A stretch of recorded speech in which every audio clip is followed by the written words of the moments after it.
Dificultad motora, déficit de interacción social o problemas con el lenguaje son algunas de las características del síndrome de Asperger. Rafael Santandreu, psicólogo y autor de Las gafas de la felicidad, nos da las claves para tratar con personas que tienen este trastorno relacionado estrechamente con las emociones. Rafael, ¿qué tal? Bienvenido al programa. Muy bien, gracias. Bueno, hablando del síndrome de Asperger, es un trastorno psicológico más común de lo que parece y por eso quieres hablarnos de él, ¿no? Sí, porque yo creo que, a ver, yo como psicólogo, creo que los psicólogos deben conocer el trastorno de síndrome de Asperger y yo creo que la gente en general también, porque es mucho más común de lo que parece y es importante para tratar a estas personas, para conocerlas y saberlas tratar bien. Mira, la incidencia de este síndrome de Asperger o de Asperger es del 3% de la población. Fíjate que eso es bastante, porque eso es casi 1 de 35 personas. Es decir, prácticamente en cada clase de chavales hay un Asperger. Entonces, veis que la incidencia es muy alta, ¿no? Entonces, a estos chicos hay que saber, y luego adultos, que también hay adultos Asperger, por supuesto, hay que saber tratarlos. Porque si no, vamos a pensar que es gente rara, incluso los podemos marginar un poco. Es bueno que ellos sepan que tienen esta particularidad para tener una vida... Tú has tenido una paciente, ¿no? Sí. ¿Rafael? Sí, he tenido varias, pero una que tuve hace tiempo que fue de mis primeros pacientes Asperger y que me dejó mucha huella, ¿no? Y os explicaré el caso para que yo creo que puede servir para que la gente entienda esta manera de ser, ¿no? Esto fue una chica una mujer, tenía unos 50 años, que me llamó por teléfono y me dijo, mira, Rafael, yo quiero venir a verte, pero no sé si tengo un problema. Y quiero que me digas si tengo un problema o no. Esto ya era raro que me dijesen eso, porque generalmente la gente viene a verte y te dice, oye, tengo este problema. O sea, sé que tengo un problema. Igual no lo sé definir, pero estoy mal, ¿no? Pero no te dicen, no sé si tengo que ir al psicólogo, ¿no? Y además una persona de 50 años con mucha educación, era directora financiera, una persona muy inteligente, ¿no? Y yo digo, bueno, ven y vemos, ¿no? Ya me explicarás, ¿no? Entonces vino a la consulta y me contó, mira, Rafael, mi problema es que yo me relaciono muy poco con la gente. Yo prácticamente voy del trabajo a casa y ya está, y estoy bien. Amigos tengo alguno que viven fuera de mi ciudad, nos llamamos alguna vez, siempre llaman ellos, pero yo estoy bien. Y yo le digo, bueno, pero ¿esto es un problema para ti? Y él me dijo, no. Entonces le dije, oye, mira, los psicólogos solo tratamos a personas que sufren por algo, ¿no? Si tú eres muy particular pero estás bien, nosotros no lo tratamos. Entonces yo le dije, bueno, pues si tú estás bien... Pero entonces se puso a llorar, esta chica que vamos a llamarle María, por ejemplo, María se puso a llorar y me dijo, ostras, es que sabes que pienso que me he perdido muchas cosas en la vida, me pierdo cosas, se puso a llorar. Entonces le dije, bueno, entonces sí que sufres. Venga, vamos a tratarlo, vamos a ver cómo podemos arreglar esto, ¿no? Bueno, pero todo el caso en sí era bastante extraño, para un psicólogo, de repente, su demanda. Y entonces yo le pregunté, bueno, ¿esto ha sido siempre así, María? Y me dijo, sí. ¿Y en el colegio, por ejemplo, cómo era? ¿Tampoco te relacionabas? Y me decía, mira, yo en el cole me lo pasé muy bien, fue muy feliz, sacaba muy buenas notas, pero no me relacionaba. Mira, a la hora del recreo yo me iba a comer el bocadillo a casa. Y yo dije, anda, bueno, he visto gente tímida, pero es que esto es demasiado, ¿no? Y entonces pues me fui explicando. Luego pasó otra cosa muy curiosa con María, ¿no? Que yo le dije, María, te voy a poner un deber que yo le pongo muchas veces a mis pacientes, que es que me escriban cada día un email, un correo electrónico, y me expliquen sus emociones del día, lo que les ha ido bien, lo que les ha ido mal, para yo ir entendiéndolos mejor, ¿no? Entonces yo le digo, mira, tú envíame al final del día un mail cada día de resumen de tu jornada, yo lo leeré y así ganaremos mucho tiempo de aquí a la siguiente sesión, porque realmente también andaba un poco despistado, ¿no?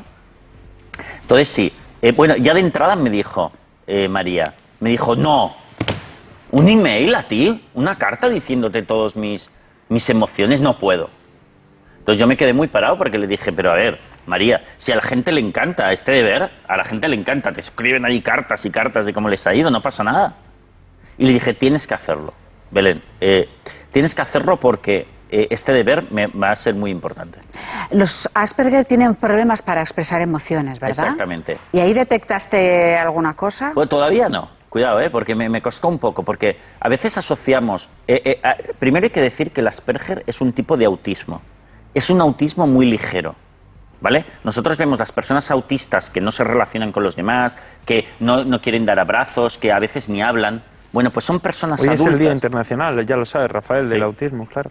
Entonces, fíjate, son personas que tienen un grado muy pequeño de autismo que casi no se nota. Y yo no lo estaba notando. Y es verdad, uno de los problemas que tienen es que tienen dificultad para expresar emociones y otras es para relacionarse con los demás. También, ¿eh? Y otras que veremos a continuación. Pero claro, esta incapacidad de demostrar emociones se cura, Rafael, ¿o no? No, no se cura. Fíjate que el Asperger, o el autismo o el Asperger, se produce porque hay una zona neuronal que no funciona bien, ya desde niño. Entonces, quizás de niño se puede corregir solo, quizás en los primeros años de vida, pero una vez somos adultos, un Asperger es adulto, esas capacidades no las va a recuperar. Entonces, por eso es muy importante detectar al Asperger, saber que él sepa que lo que tiene no es que sea muy raro, sino que es una persona que no le gusta expresar sus emociones, siente pánico incluso a la hora de expresar sus emociones, por lo tanto es mejor que no lo haga. Es una persona que no necesita relacionarse tanto con los demás, es una persona que suele tener, necesita mucho orden en su vida, necesita orden y concentrar intereses en una sola cosa. Si le dispersas mucho, eso le provoca ansiedad también.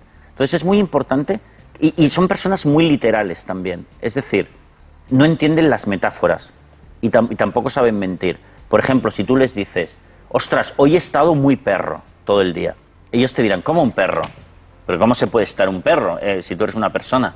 Estas metáforas, ellos son muy literales. ¿Sutilezas no? Sutilezas no. Volvemos al relato de esta chica. Vale, Falta sí. el desenlace. Sí, entonces esta chica María, resulta que me empezó a enviar esos emails, ¿no? O sea, cumplió. Cumplió, porque además son muy cumplidores los Asperger.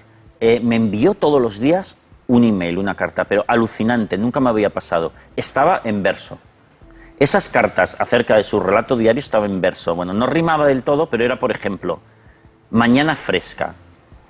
Segundo párrafo. Veo las caras enigmáticas en la ciudad, me siento bien, emprendemos el día. Y todos los días así.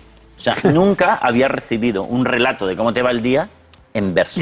Ella necesitaba expresarse de una manera corta, pausada y sobre todo lo relaciona a los sentimientos que tanto miedo le daba expresarlo.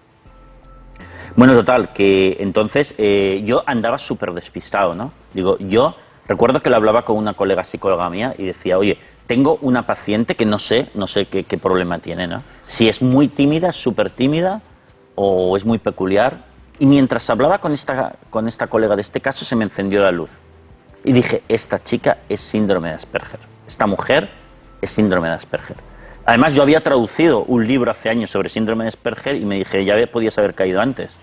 Y efectivamente. Entonces, todo el tratamiento de esta chica, que es maravillosa, que yo le tengo un afecto increíble porque era una persona fantástica, María, fue decirle, María, yo creo que tú tienes este síndrome. Léete estos dos libros y asegúrate, como conmigo, de que tú tienes esta problemática. Se fue a casa, leyó esos dos libros, volvió a la consulta y dijo, efectivamente, Rafael, soy síndrome de Asperger.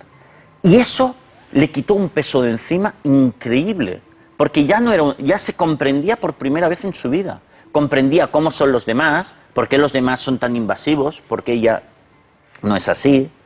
Y entonces solo eso significó un alivio increíble para ella y también para seguramente sus familiares, ¿no? Que nunca había entendido esta niña y esta adulta. ¿Por eso es tan importante detectar a tiempo el Asperger, ¿no? Totalmente, porque si no, las personas que tienen esta particularidad van a sentirse muy raras y no van a entender ni el mundo, ni su mundo, y no se van a poder...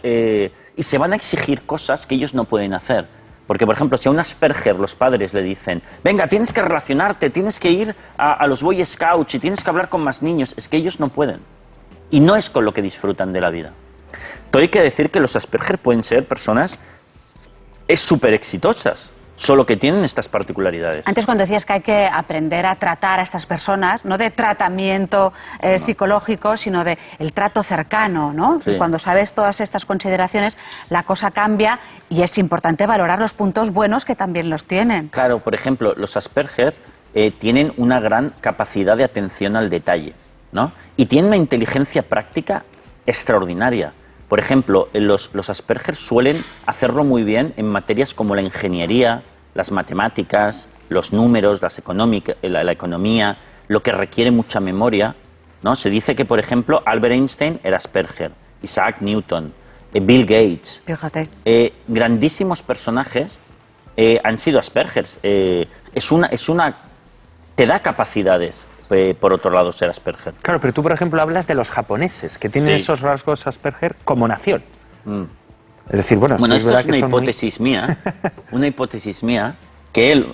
hipótesis, si hay japoneses aquí viéndonos, lo tienen que coger mucho en pinzas, ¿eh? Mira, a mí me encanta Japón, ¿no? Me encanta Oriente y particularmente Japón, y llevo muchos años conociendo japoneses y tal.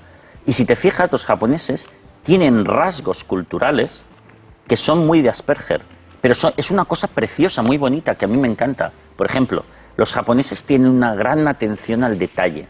Fíjate que hacen cosas electrónicas pequeñas, fantásticas, ¿eh?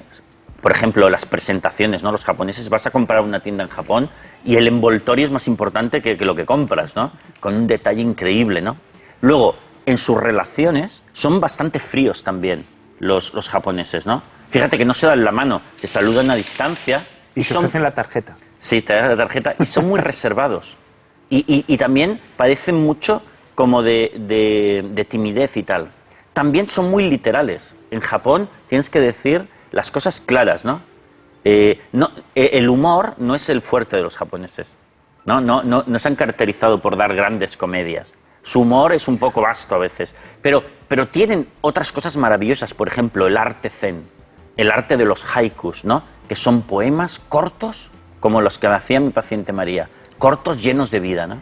Antes de terminar, y dejando a los japoneses, centrándonos en el síndrome de Asperger, ¿es verdad que no mienten nunca? ¿Eso también es una característica neuronal directamente? Sí, y es una cosa maravillosa, ¿no? Yo recuerdo que María y otros Aspergers que he conocido, que tienen 40, 50 años, son transparentes, no mienten nunca, y eso es una cosa súper bonita.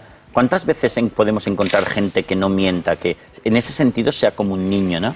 No mienten porque son muy literales, ¿no? Y no tienen esa capacidad, como nosotros, de ponerte en tu lugar para colártela, ¿no? Entonces, como no han podido nunca, se han visto siempre obligados a decir la verdad. Entonces son personas muy honestas, increíblemente honestas y muy verdaderas. Por lo tanto, a mí me encantan las personas Asperger. Rafael, muchísimas gracias por esta información. Te esperamos la semana que viene. Gracias a vosotros.